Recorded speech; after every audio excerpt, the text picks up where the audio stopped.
Star জলসার গুড্ডি থেকে পরিচয় রণজয় বিষ্ণু এবং শ্যামপ্তি মুদলির। সেই সময় তাদের মধ্যে তেমন কথাবার্তা হতো না। তা থেকেই আলাপ, বন্ধুত্ব, প্রেম। বয়সের পার্থক্য থাকলেও দুই বাড়ির সম্মতিতেই বিয়ে হয়। রণজয় শ্যামপ্তির বিয়ের আসর একসঙ্গেই বসে। সাবেকি ধাঁচে বিয়ে হয়। বিয়ের পর দুজনেই কর্মজগতে ব্যস্ত। শ্যামপ্তি সিনেমায় অভিনয় করেছেন, যা নাকি মেনে নিতে পারেননি রণজয়। তিনি স্টার জলসার প্রতিজ্ঞার হিরো। সিরিয়ালের প্রয়োজনে চ্যানেলের নির্দেশে অভিনেতা অভিনেত্রীদের অনেক কিছুই সহ্য করতে হয়। রণজয় অভিকার রিলেও নিজেদের রোমান্টিক ছবি শেয়ার করেন। এখন মেনশন করে দেন এটা রণজয় অভিকার নয়, অভিছুটির ছবি। তবুও শান্তি নেই।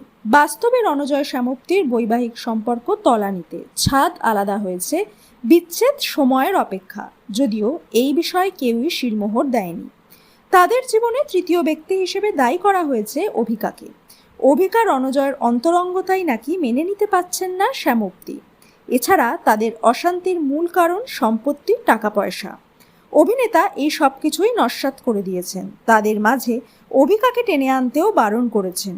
শ্যামপ্তি আবার ব্যক্তিগত অশান্তি একেবারেই প্রকাশ্যে আনতে চান না। শারীরিক মানসিক টানাপোড়েনে স্টুডিওতে অসুস্থ হয়ে যান অভিনেতা। মাথা ঘুরে যায়। তাদের অশান্তির দায়ভার অভিকার উপর পড়ায় কি ভাবছেন তিনি? তাদের বয়সের ব্যবধান প্রায় 18-19 বছরের। অভিকার সঙ্গে তার সম্পর্ক বন্ধুত্বপূর্ণ।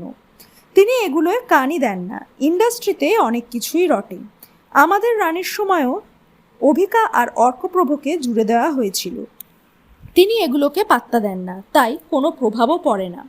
কার জীবনে কি ঘটছে সেটাও জানতে ইচ্ছুক নন।